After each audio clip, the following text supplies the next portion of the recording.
This is the inside lane, going inside a little bit of motorsports in the state of Arizona. The Coke 600 this weekend, well, of course, as well as the Indianapolis 500. Big Memorial Day weekend as always this time of year. Join us to get us ready for the weekend. He's the 2017 Little 600 champion, the 2014 K&M Pro Series East runner-up, and a third-generation driver. It's the racer of the Go Fas Racing number 32 Ford Mustang from Concord, North Carolina. It's Corey LaJoie. Corey, thanks for joining me, man.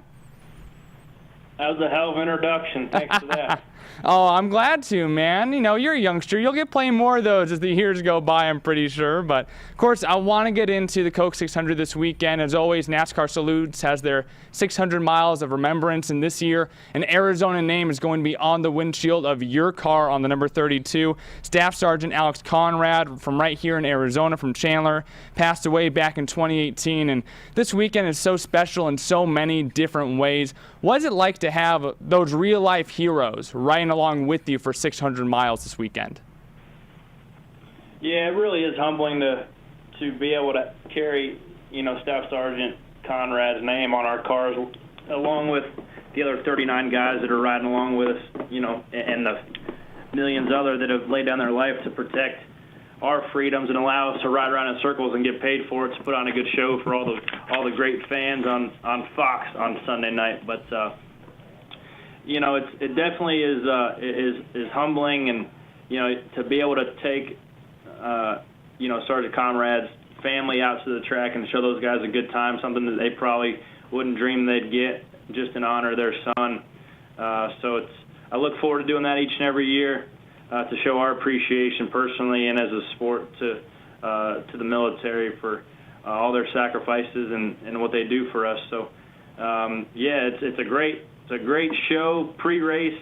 They shoot cannons and flyovers and fireworks and the whole nine.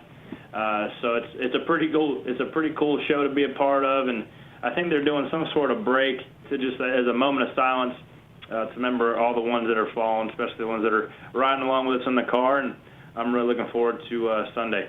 Right after Stage 2, there's going to be that moment of remembrance like we have on Memorial Day on Monday, and of course it's great to have the family of Sergeant Conrad out there as well. This is your first full season. You're signed with Go Fas Racing in the off-season, but this is a strange kind of couple of weeks almost where everyone is home for the most part for 2.5 weeks with the All-Star race and the Coke 600. Is there anything different that you kind of get to do in these 2 weeks that you're at home rather than usually you're home for 3-4 days and got to fly out to the next spot? Anything different going on that you don't get to do usually? It is like a mini vacation just because, we got all last week home and we got all this week home, and then you get all next week. You get Memorial Day with the family or whatever you wanted to do, go to the lake, and then you turn around and go to Pocono next Thursday. So we're essentially home for 2.5 weeks, which is more than we usually get. Like you said, you're only home, Monday through Wednesday usually, and then you're back on the road. So it's definitely a little bit of a break, but then we load up for the longest race of the year here on Sunday for 600 miles. It's a mental test as well as it is a physical test, and it's supposed to be about 95 degrees. So it's going to be super hot, and it'll definitely separate the men from the boys, I'm thinking. And this is the inside lane, talking to Corey LaJoie, the driver of the number 32 Go Fas Racing Ford Mustang, and you yourself co-host a podcast on MRN. That's Sunday Money. Now, I'm really curious. You kind of talk about some of your fellow drivers. Do you ever get any kind of lip back? Any smack talk coming back from your podcast, or do you even know if any of your guys listen when you come back to the racetrack on the weekend?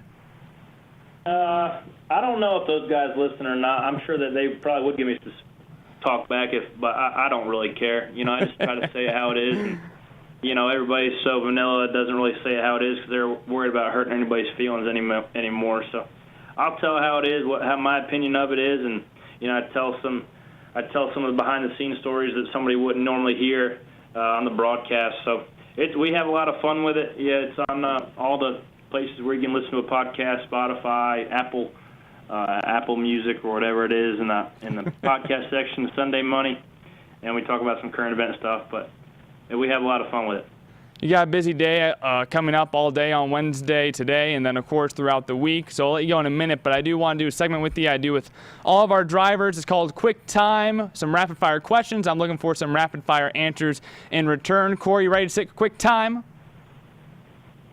Quick time. Quick time.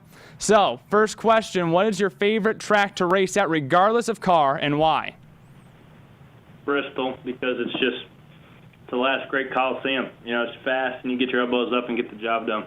Name every driver who has had their Daytona 500 car display their own face on the hood. Only one. That's me. That's you. Okay, I'll give you a harder one here. Who has the most top fives in Little 600 history? I'm assuming it's me, maybe. You're close. You're actually tied for third with 5 drivers. I'll give you one more guess. There's 2 answers here, actually. I don't know. It's Joey Logano, which, I mean, he hasn't raced the Little 600 in a long time, but then also Ryan Truex. They're tied with 3 at the top of the board.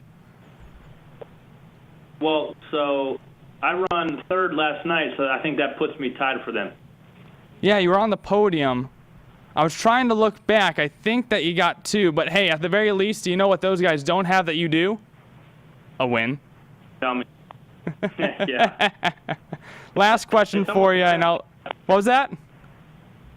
It's almost a crapshoot out there anymore because you get some kids in there that try to make it a vendetta to beat the Cup guys, so they try to wreck you as soon as they get to you.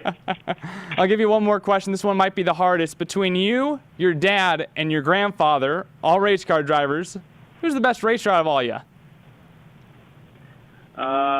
I never saw my grandpa race in person, but he was pretty successful. He never did it as a sheer job.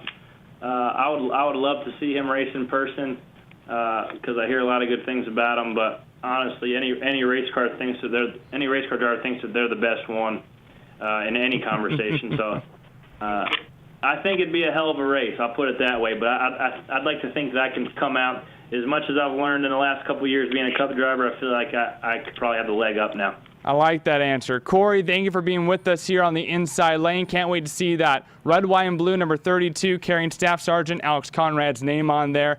Thank you once again to you and your team for carrying the Arizona native this weekend in the Coke 600. Not a problem. Thanks for having me on. Absolutely, Corey. That is the Inside Lane here on Sports 360 AZ. Check out sports360az.com for all the episodes of the Inside Lane.